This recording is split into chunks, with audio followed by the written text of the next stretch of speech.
Video பண்ணதற்கும் subscribers and viewers எல்லாருக்கும் ஒரு மிகப்பெரிய வணக்கம். இன்னைக்கு வந்து நம்ம எதை பற்றி பார்க்க போகிறோம் அப்படின்னா, நம்ம ஹரி அவர்களுடைய டைரக்ஷனில் நம்ம விஷால் அவர்கள் நடித்து வெளியாகிருக்கிற ரத்னம் திரைப்படத்தோட ரிவ்யூ தான் இங்கே நம்ம பார்க்க போகிறோம். ஸோ இந்த திரைப்படம் எந்த மாதிரியான எக்ஸ்பீரியன்ஸை கொடுத்துருந்தது, படத்தில் என்ன ப்ளஸ் இருந்துச்சு எல்லாம் மைனஸ் இருந்துச்சு அப்படிங்கிறது எல்லாத்தையுமே இந்த ஒரு வீடியோ நம்ம ஃபுல்லாக டீட்டெயிலாக பார்க்கலாம். வாங்க ஃப்ரெண்ட்ஸ், வீடியோக்குள்ளே போகலாம். நீங்கள் தான் நம்ம சேனல் ஃபஸ்ட் டைம் பார்க்குறீங்கன்னா சப்ஸ்கிரைப் பண்ணி வச்சுக்கோங்க. இன்ட்ரெஸ்டிங்கான மூவி ட்ரேலர், சாங் ரிவ்யூஸ் எல்லாமே நம்ம சேனலில் அப்லோட் ஆகும். ஃபஸ்ட்டு இந்த ரத்னம் திரைப்படத்துடைய கதை என்ன அப்படிங்கிறத பார்க்கலாம். படத்துடைய ஸ்டார்டிங்கில் பார்த்தீங்கன்னா நம்ம நம்ம விஷால் அவர்கள் சின்ன வயசில் சமுத்திரக்கனிக்கா அவர் கொலை பண்ணிட்டு ஜெயிலுக்குள்ளே போயிடுறாரு. அதுக்கப்புறம் ரிலீஸ் ஆனோடனே நம்ம சமுத்திரக்கனி அவர்களோட கூடயே இருக்காரு. சின்ன வயசுல பார்த்தீங்கன்னா அவரோட அம்மாவையும் பார்த்தீங்கன்னா இறந்துடுறாரு. அதுக்கப்புறமா பார்த்தீங்கன்னா ஹீரோயின் உள்ளே வராங்க.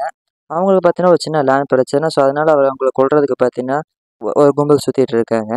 ஸோ அதுக்கப்புறம் பார்த்து நம்ம ஹீரோவுக்கு சம்மந்தமே இல்லாமல் போய் ஹீரோயினில் காப்பாற்றுவார். ஹீரோயின் கூடவே இருப்பார். ஸோ அது ஏன் அப்படின்னா அதுக்கு ஒரு சின்ன ட்விஸ்ட் வச்சுருப்பாங்க. ஸோ அதனால் படம் பார்க்கும்போது உங்களுக்கே தெரியும்.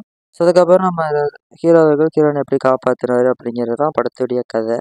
ஸோ இப்படி போயிட்டு இருந்த கதை பார்த்தீங்கன்னா அங்கிட்டு இங்கிட்டு எங்கெங்கேயோ போய் சுற்றி சுற்றி முடியும். ஸோ அதனாலே நிறைய பேருக்கு பார்த்தீங்கன்னா பிடிக்காத மாதிரி ஆயிடுது. சீரியஸ்லி ரொம்பவே ஒரு ரொம்பவே சுமாராக தான் இருந்தது இந்த திரைப்படம். ஸோ ஃபஸ்ட்டு படத்தில் இருக்கிற ப்ளஸ் பாயிண்ட்ல என்னென்ன அப்படின்னு சொல்லிட்டு பார்க்கலாம்.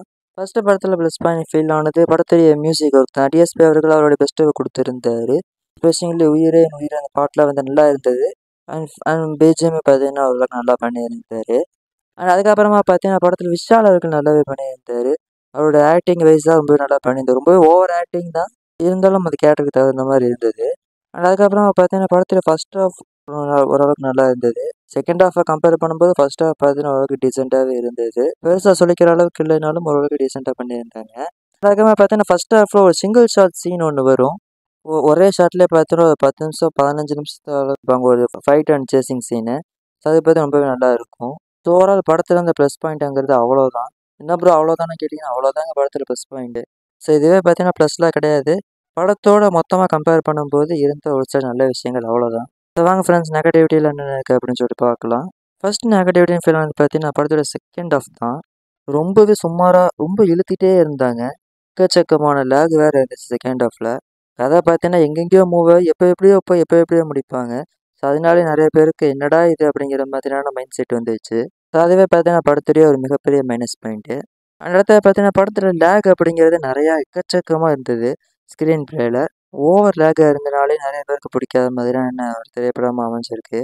அண்ட் அதுக்கப்புறமா பார்த்தீங்கன்னா படத்தில் எடுத்துக்கிட்ட கண்டென்ட் அப்படிங்கிறது ரொம்பவே இதாக இருந்தது. ரொம்பவே புவராக தான் இருந்தது. வழக்கமாக எடுக்கிற கதை மாதிரி இல்லாமல் கொஞ்சம் டிஃப்ரெண்ட்டாக எடுத்து முடிக்கணும் அப்படின்னு சொல்லி நினச்சிருக்காங்க. ஸோ அது பார்த்தீங்கன்னா டோட்டலி மிகப்பெரிய டிசப்பாயின்மெண்ட்டை கொடுக்குற மாதிரி தான் அமைஞ்சிருந்தது. அது ஏன் அப்படிங்கிறது பார்த்தீங்கன்னா படம் பார்க்கும்போது உங்களுக்கே புரியும். அண்ட் அதுக்கப்புறமா பார்த்தீங்கன்னா நம்ம டேரக்டர் ஹரி அவர்கள் தாங்க ஒரு மிகப்பெரிய டிசப்பாயின்மெண்ட்டை கொடுத்துருக்காரு. வழக்கமாக அவரோட திரைப்படங்கள் ரொம்ப ஃபாஸ்ட்டாக போகும். கதையும் கொஞ்சம் நம்ம கூட கனெக்ட் ஆகாத மாதிரி நல்லா பண்ணுவார். அண்ட் இந்த திரைப்படத்தில் பார்த்தீங்கன்னா அவ்வளோவா ஃபாஸ்ட்டும் கிடையாது, ரொம்ப லேகு. கதையுமே பார்த்தீங்கன்னா ரொம்ப வேற மாதிரி இருந்தது. ஸோ ஹரி அவர்களோட திரைப்படம் அப்படின்னு சொல்லிட்டு போனவங்க எல்லாத்துக்குமே ஒரு மிகப்பெரிய டிசப்பாயின்மெண்ட் கொடுக்குற மாதிரி தான் அமைஞ்சிருந்தது. அண்ட் உங்களுக்கு எந்த மாதிரி ஃபீல் ஆச்சு அப்படிங்கிறத கமெண்ட்லாம் கூட ஷேர் பண்ணுங்க.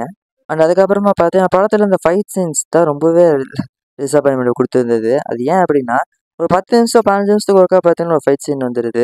படத்தில் படத்தில் இருக்கிற கண்டென்ட்டோட ஃபைட் சீன் தான் அதிகமாக வந்துட்டு இருந்தது. ஒரு 10 நிமிஷம் 15 நிமிஷம் தாங்க, அதுக்கப்புறம் ஃபைட் வந்துடும். ஸோ அந்த மாதிரி ஃபைட் நிறையா வந்தனாலேயே தகட்ட தேங்காய் பிஸ்கட் கொடுத்த மாதிரி இருந்தது. ஸோ அதுவே பார்த்தீங்கன்னா படத்தில் ஒரு மிகப்பெரிய மைனஸ் பாயிண்ட்டு. ஸோ ஓவரால் இதோ திரைப்படம் பார்த்தீங்கன்னா ரொம்ப ரொம்ப மொக்க திரைப்படமாக தான் அமைஞ்சிருந்தது. ஸோ டோட்டலி கதையை வேறு மாதிரி அமைச்சு பண்ணியிருந்துருக்கலாம். ஏன் இப்படி பண்ணாங்க அப்படின்னு சொல்லிட்டு தெரியல. ஸோ விஷால் அவருக்கு மீண்டும் ஒரு ஃப்ளாப் திரைப்படமாக தான் இந்த ஒரு திரைப்படம் பார்த்தீங்கன்னா அமைஞ்சிருக்குது. மார்க்கண்டியன் திரைப்படம் ஒரு நல்ல திரைப்படமாக அமைஞ்சு மறுபடியும் அவர் ஒரு ஃபீல்டுக்கு வரும்போது மறுபடியுமே ஒரு ஃப்ளாப் பார்த்தீங்கன்னா அவருக்கு அமைஞ்சிருக்கு. ஸோ விஷால் அவர்கள் அடுத்தடுத்து நல்ல படங்களை பண்ணுவார் அப்படின்னு சொல்லிட்டு நம்பலாம். ஸோ வெயிட் பண்ணி பார்ப்போம் ஒரு கரியர் எந்த மாதிரி போக போகுது அப்படின்னு சொல்லிட்டு.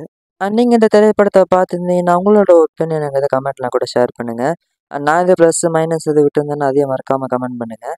அண்ட் இதோட பிடிச்சிருந்துச்சுன்னா ஒரு லைக் பண்ணுங்கள், உங்கள் ஃப்ரெண்ட்ஸு பார்க்கணும் அப்படின்னு அவங்களுக்கு ஷேர் பண்ணுங்கள். அது மறக்காம நம்ம செங்கமேங்க யூடியூப் சேனல் சப்ஸ்கிரைப் பண்ணி வச்சுக்கோங்க. மீண்டும் இன்னொரு சூப்பரான வீடியோ உங்களை சந்திக்கிறேன். அது வரைக்கும் முகத்தை விடைபெறுவது உங்களின் நான்.